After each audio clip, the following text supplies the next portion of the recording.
Thank you for joining us for this, our third webinar from the strategy team at Affiliate Window.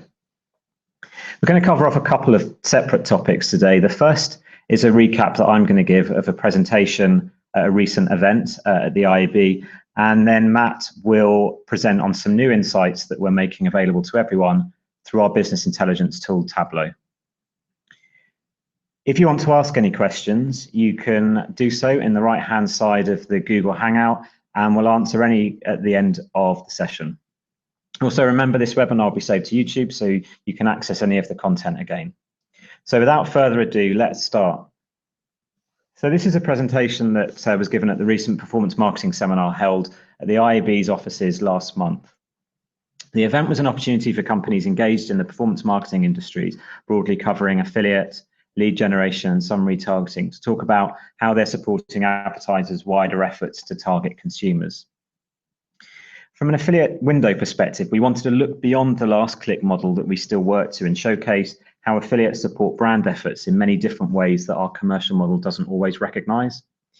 There's a huge opportunity to explore the benefits that the channel can offer beyond sales on a spreadsheet, and the presentation is part of our wider network efforts to reshape the industry, something we're committed to doing in 2015 and beyond. With that in mind, let's look at what we'll cover in the presentation.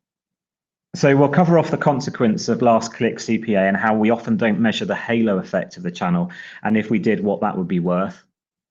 We'll look at the concept of influence and how it is starting to gain acceptance in certain quarters as an additional metric to measure. Then we'll talk about whether last click CPA is still fit for purpose and how a broad church channel such as affiliate marketing can still be overwhelmingly defined by the commercial model rather than the activity that encompasses it. Then we'll consider what the implications for last click CPA and affiliate traffic are in light of the rapid and exponential rise of mobile, or more specifically smartphone traffic. And then finally, we'll look at some other ways of measuring beyond last click. For those of you who have listened to our previous webinars available on the Affiliate Window YouTube channel, this slide may be familiar.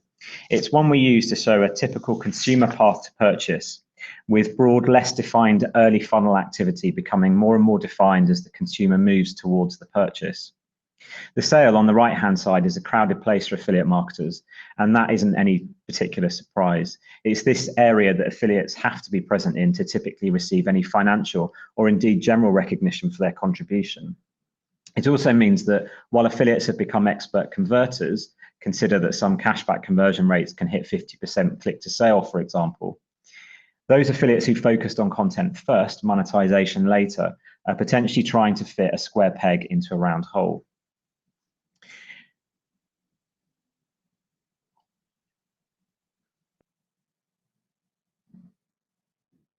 Another way of looking at what I mean is when we consider what affiliate window affiliates drove in 2014. 6.4 billion impressions, 656 million clicks, and almost 32 million sales. In other words, 21 clicks for every sale and in excess of 200 impressions.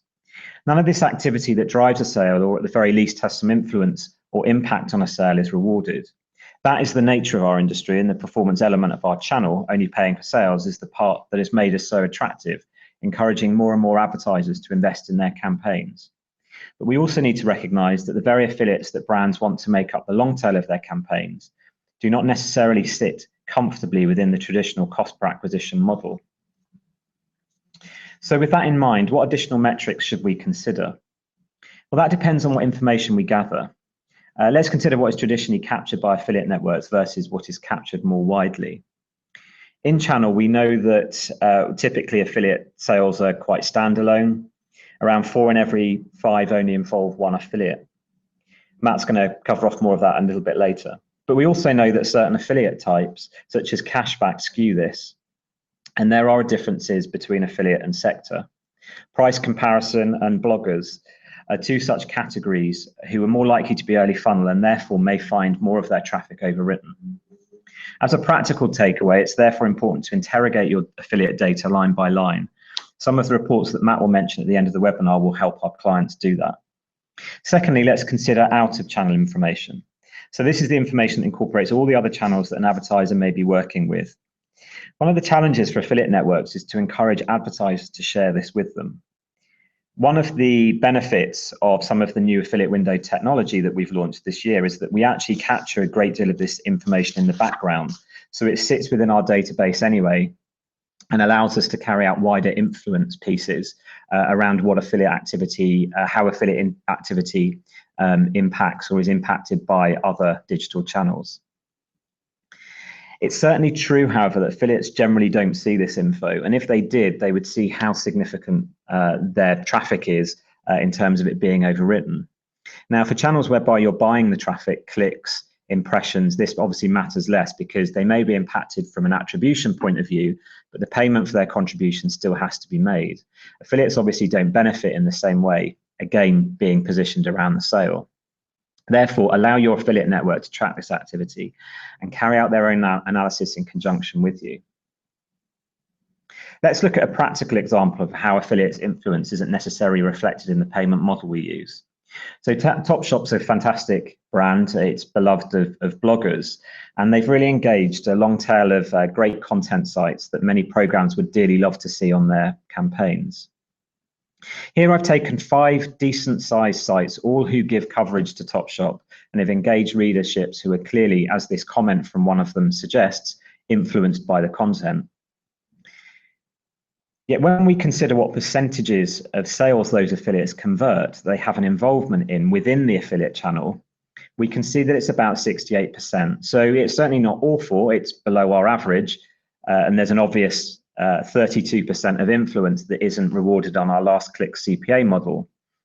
But let's consider those same 5 affiliates when we assess all channels. So we look at all of that, the digital data, so paid search, direct to site, display, email, etc.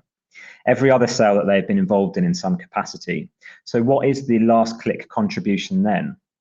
Well, it's actually just 10%. And to give you some financial context to that, let's scale it up by taking an average order value for Topshop and the 90% of sales that they didn't convert, but they were involved in. And we can see the revenue they influenced in some capacity for which they received no financial reward, £24,500. That's just 1 month's worth of data for 5 content affiliates. It's clear that affiliates are helping to generate significant revenue that our last click CPA model isn't acknowledging. Here's some evidence of what bloggers drive for Topshop from both a branding and awareness point of view. I mentioned that they have a strong blogger base, and that's evident from a lot of these screen grabs. With that in mind, they embarked on a specific project aimed at targeting this important section of their affiliate campaign. Now, they have a specific bloggers hub for content distribution. They offer additional payments that are related to conversions and supplement the CPA. They also issue vouchers for bloggers to purchase clothing from the store that they want to review. And they also involve teams from outside the acquisition teams within Topshop that our account management team will typically work with. So taking that influence piece as a concept, what would be the checklist? What would be the things that we would be looking to measure? Well, we'd need to identify the indicators for success, the additional coverage, the specific product reviews, new product release content. What is it that as a brand you're looking to get from an affiliate beyond just the sale? Then obviously we need to identify those affiliates and select those that are most relevant, but also responsive. We need to identify the influencers. So who are your early funnel affiliates and the most overwritten affiliates? And again, we have reporting within our system that allows you to identify those affiliates. Identify the parameters. How long are you going to run a campaign for? How much are you going to spend? And how many affiliates are you going to involve? Identify what additional coverage is realistic. Identify your communication when speaking to those affiliates. And crucially, you need to identify what success looks like. That needs to be monitored, assessed, and then feed that back into how you optimize and run future campaigns. So who's run these influence campaigns with affiliate window beyond Topshop? Some brands here, you can see it's quite fashion focused, as many of the bloggers are focused in this sector, but crafting is also an important part of this whole initiative. When we consider the feedback and results of one of these campaigns, we can see they're generally very well received. In terms of performance, here's a compelling traffic statistic here. For the 15 or so affiliates who were part of this campaign, they were able to double the traffic they sent to the advertiser through increased exposure on their blogs. Orders and revenue also increased, so not only did they receive commission top-ups, but they also received more commission through additional sales. What's more, we actually found their conversion rates improved, so this performed the double whammy of more engaged consumers, buying more and accessing more content. A true win-win, and all for a relatively small increase in the amount of commission. Obviously, it's key that ROI is maintained, but in this instance, we're talking about sites whose performance is critical to the success of the campaign, yet are quite small when compared to the major voucher and cashback companies that they work alongside. Moving on, it's important we consider other challenges that the changing digital landscape is throwing up and how that impacts on how we assess affiliate influence. Mobile's growth has been well documented. Affiliate Window published monthly updates in the strategy newsletter, as well as a full quarterly overview of numerous important mobile, tablet, and smartphone trends. As you can see here, sales generated via tablets and smartphones now stand at just shy of 40% through the network, with smartphones accounting for about 1 in 6. With around 16,000 smartphone sales a day, what impact is that having on the network's performance? Well, an interesting way to look at it is to understand what the ramifications of people surfing and transacting through different devices are. So let's consider some data here from a big high street retailer that we work with. They typically convert at around 14%, as you can see here, via sort of standard desktop traffic. Their average order value, again, you can see here to be the same device, is around about £66, leading to an earnings per click, an indicator for affiliates of the potential earnings that they can expect, of around 40 pence for every click. You can see how that compares to tablet next to it. A lower average order value, a lower conversion rate, leading to a reduced EPC of 26 pence. And then consider smartphones with a much reduced conversion of just 5% click to sale, a lower basket of £40, resulting in just 8 pence for an EPC. I don't think any of us would jump to the obvious conclusion that smartphone interactions are therefore worth 1/5 of a desktop, but the earning potential being much lower indicates that something is happening that we need to acknowledge, and we need to understand whether it is reflected in our last click CPA payments. So let's rewind back to those 5 affiliates I talked about earlier when discussing Topshop. What we do know, in addition to their influence, is that they over-index on mobile. So they generate about a quarter of their sales through handsets compared to the network average of 17%, which is a 50% hike on our standard network figures. We also know that fashion over-indexes on smartphones more generally. So let's look at a couple more examples of affiliates. Here I've identified an affiliate who we work with who has created a number of phone apps that are focused on retail and fashion in particular. One of their apps is for menswear, and for the largest advertiser they promote, in the first 4 months of this year, they generated 46,000 clicks. Now, obviously, as an app, they're only driving sales through tablets and handsets. And here's the split, 78% phone versus 22% tablet. But their conversions are poor. So therefore, is the last click CPA model broken for them? Another example here, I've identified an affiliate who we work with, Fashion Chick, who have created, who's a significant fashion affiliate across Europe. Their traffic for tablet is neck and neck with desktop, but the data shows us that they have a 30% lower click to sale ratio for the largest advertiser that they promote via the network. Again, we have to ask ourselves, is tablet and smartphone traffic created equally with desktops? I think it's really important that we consider our language quite carefully here. I don't think any of us would want to say the traffic is poor to convert if we actually think about what's happening, because it's great content that consumers are interacting with. But what could be critical is the position in the purchase path that these affiliates occupy when placed alongside the devices that traffic is coming from. Is the traffic earlier funnel more persuasive earlier in the chain than a conversion mechanism? We need to think about ourselves as consumers. How do we use our smartphones? Generally quite casually, we pick up, browse, get distracted, put them down, and then pick up our handsets again. In other words, we're potentially less considered about what we want to buy, and therefore not as close potentially to the point of sale that the last click CPA model we still work towards is premised on. A recent survey from eMarketer found that American consumers aren't spending less time on desktop, but they are spending considerably more time on tablets and handsets. In fact, the amount of time consumers spend on desktops hasn't changed in the past 5 years at all, but overall online traffic has doubled. The traffic therefore isn't replacement, it's additional. And consequently, we need to piece together how we work with the traffic and how we commercially reward it. If we don't, these critical affiliates who are part of a new wave of mobile-first publishers will find business models outside of the affiliate channel that fairly reward their efforts. So one thing I wanted to end on here, again, you can see, you may have seen us present this data before, is that we're now starting to track across devices, so we can see a sale that may have started on one device and completed on another. Well, we wanted to understand a number of performance metrics, not least whether the path to purchase that affiliates evolved in is more complex when we track that across different devices. We therefore assessed a standard affiliate cookie period for an advertiser who recorded both single device sales and multi-device transactions. The single device sales are indicated by the blue bars, the multi-device by the orange. It's probably fair to say that most of us think that affiliate sales convert within a single day. I mean, Amazon affiliate campaign, for example, only works to a 24-hour click cookie. And when we actually look at the data, we see that many sales through the system are very close from the point of click to the point of conversion. And actually, when we consider sort of standard affiliate traffic tracking that exists amongst most networks, that's still the case. But here you can see that when we actually look at the cross-device piece, so maybe a sale happening on one device but having originated on another, we can see that affiliate influence over a period of time is much greater.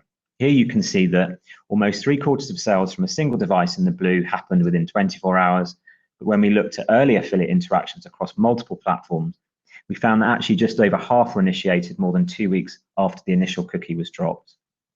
Whilst this data is based on a small set of transactions, this potentially transforms how we think about affiliates' ability to influence in the early stages of purchase, again, undermining our traditional perceptions of last click CPA and how it may not recognize and reward the value that's delivered. So just before I wrap up and hand over to Matt, I wanted to give you an example that references the huge number of impressions that we record as a network. Now, one of our telecoms clients achieved a significant amount of brand exposure via banners, and they knew they probably added to the general number of sales they generated, but couldn't really quantify it. Therefore, they introduced post-view cookies for their banners.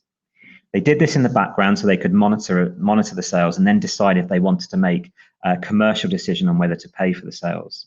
The sales were also tracked in soft click. In other words, they couldn't overwrite the harder action of a click should a sale be recorded when the impression was served. Now, these post-impression sales, it was found, helped contribute 12% additional sales for this one advertiser, the so-called hidden benefit of affiliate marketing. The advertiser decided for select affiliates who acted as brand partners to therefore reward an additional adjusted CPA for these sales. So to sum up, hopefully that gives you a bit of an insight into how affiliates are contributing and influencing beyond the last click CPA model, and how the challenge for us all as an industry is to come up with innovative ways and encourage advertisers to think more creatively about how affiliates are working and are actually generating far more brand awareness than the last click CPA model gives them credit for. So I'm going to hand over to Matt now, who's actually going to pick up on some of those points, and he's actually going to showcase some new reports that we're making available for everybody via our business intelligence tool. Data plays an integral part in everything that we do here at Affiliate Window. As Kev has mentioned, it's always been our goal to share as much data with our partners as possible. Over the past 5 years, we have pushed out a number of research pieces looking at various topics across the industry. In order to make more use of the data we have access to, we needed to invest in a business intelligence tool that allowed us to visualize and analyze a significant volume of data in an efficient way. 3 years ago, we made the decision to invest into the market-leading business intelligence tool, Tableau, and this has enabled us to share our data more widely. While it's all well and good talking about our data, we were keen to allow our partners to engage with the data to see the results for themselves. By using Tableau, this has been possible, and we've recently launched some interactive reports that everyone can access as long as they have downloaded a free copy of Tableau Reader. I'm just going to spend a bit of time now running through the reports we have built and how you can use them to develop insights around your own activity. This is going to be a live demo, so hopefully everything will go to plan. The first report is the performance by publisher type. Performance statistics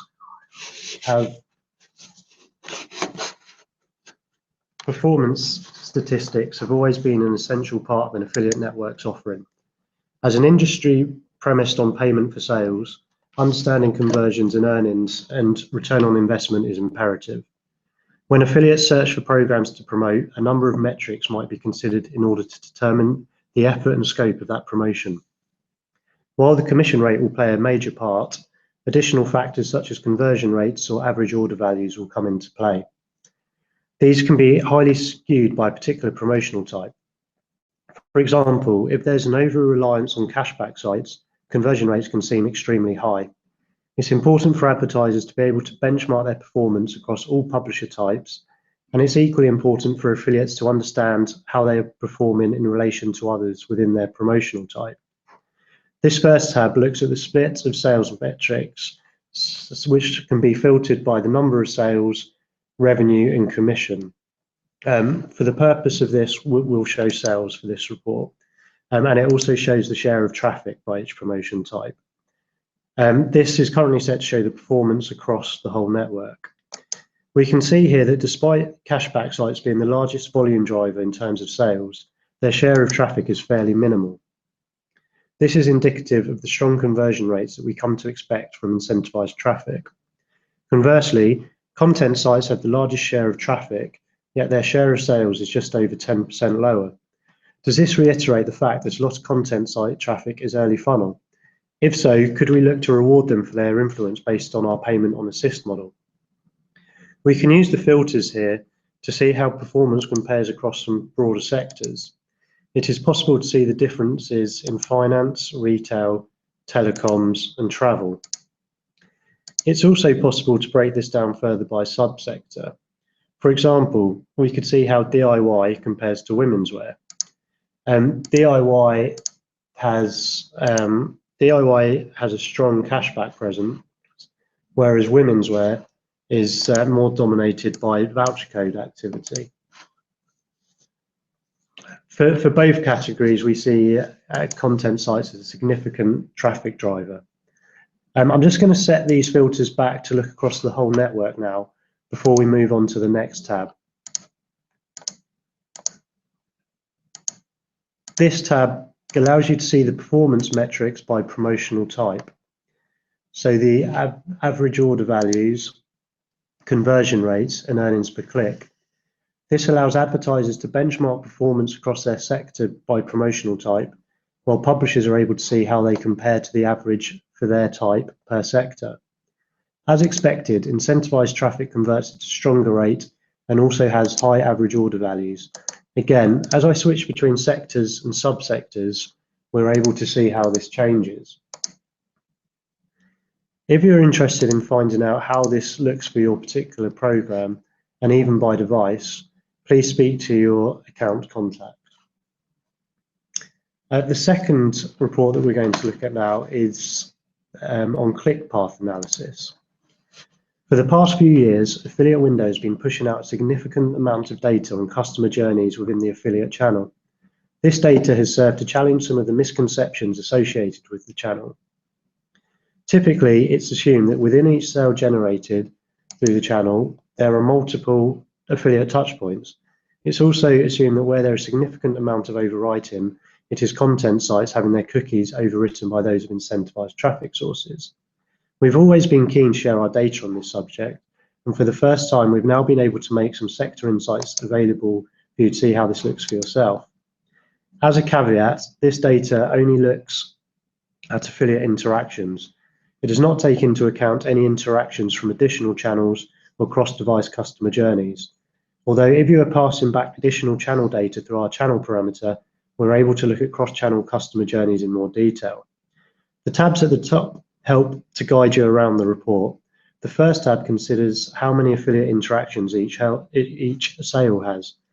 There is a common perception that each transaction will have multiple affiliate touchpoints. We found this not to be the case. A snapshot across the network shows that typically we see 80 to 90% of sales only have a single affiliate referrer. By using the filter, it's possible to see how this varies by sector. For example, we see more affiliate interactions in fashion retail than we do when looking at electricals. Where we are seeing transactions that have more than one affiliate referrer, it's possible to look at the promotional types driving the final click. Please remember, we're only talking about a minimal share of sales that have more than one affiliate touchpoint here. It's no surprise to see that final click in multi-interaction sales is typically incentivized traffic sources. With their business models primed around converting the customer, it's not surprising to see them convert a high proportion of multi-interaction sales. Again, this will vary by sector and indeed individual advertisers. Following on from this, we can take a look at the promotional types that are typically winning and losing in multi-interaction sales. The winners being the promotional types that are converting, and the losers, those that are being overwritten. For each sector, you can see similar trends, e.g. the promotional types that are winning most often are also losing most often. This is indicative that the overwriting of affiliate cookies is typically amongst the same promotional type. For example, price-conscious savvy shoppers are more likely to compare the offering across 2 voucher code sites before completing their purchase. We can explore this in the next tab. If we select the promotional type as voucher code, on the majority of occasions, it's a voucher code site overwriting another voucher code site. It's typically another voucher code site that's being overwritten. As we click through a few sectors, we can see that while there is some overwriting of content sites, this is typically fairly low. Finally, we can take a look at the impact on average order values, depending on how many affiliate touchpoints there are. While some sectors do not display much variation in average order values, in electronics, we tend to see the more interactions, the higher the order value, peaking at 5 interactions before dropping off again. This is a good indication that for more considered, higher value purchases, there is a lot more research that crosses a number of affiliate sites. Please note that this data is just a small snapshot of what activity across each sector looks like. If you'd like to see how this data looks specifically for your program, this is available on request. When looking at data for an individual program, there will be more detail in terms of the actual affiliates that are impacted, as well as just the crossover and promotional type. By really understanding this data, it's possible to look at additional ways to reward affiliates that are effective at influencing but not converting. The payment on assist model that Kevin mentioned was born out of this data. Please speak to your account contact or drop us an email on strategy@affiliatewindow.com if you're interested in finding out more. While the previous 2 reports are currently available to view on our blog, I also wanted to give you a quick snapshot of a report that is not currently live. This location report takes a snapshot of a day's worth of transactions across the network and plots them by location.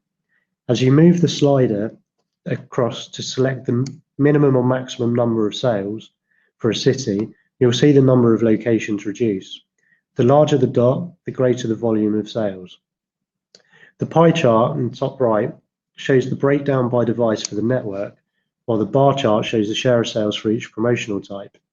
Clicking on a particular device type will update the chart below to show the split of publisher type for that device. For example, we can see that 31.7% of sales are generated by cashback sites when looking across all devices. But if we focus specifically on smartphones, we can see that the largest driver of sales changes to discount code sites, with cashback dropping to a 17% share.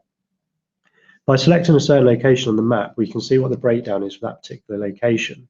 If we take the largest region by sales, London, the charts update to show the split of sales by device, as well as the AOV and share of sales by device for each promotional type. By clicking on a device in the pie chart, the rest of the charts will update to report just on sales through that particular device. For example, if we select smartphone, we can see that discount code sites drive the most sales, but loyalty sites have the highest average order value. By clicking back to the sales snapshot, this will give you the overview for the location that you had previously selected, and you're able to pick another location. The views that we just looked at were for the whole network, but as with the other reports, this can be filtered to show the data by a particular sector. So the first two reports that I ran through are available, and the third one will be available shortly. These are available to everyone, irrespective of whether you are currently working with us. You'll just need to download a free version of Tableau Reader from the Tableau website. Please see the affiliate window blog for more details of the reports. So that's it from us today. Thanks for taking the time to listen in. If you'd like to sign up to receive our monthly newsletter, please email us on strategy@affiliatewindow.com and we can get you signed up to receive that. And please do keep an eye on our blog for details of our next webinar. Thanks very much.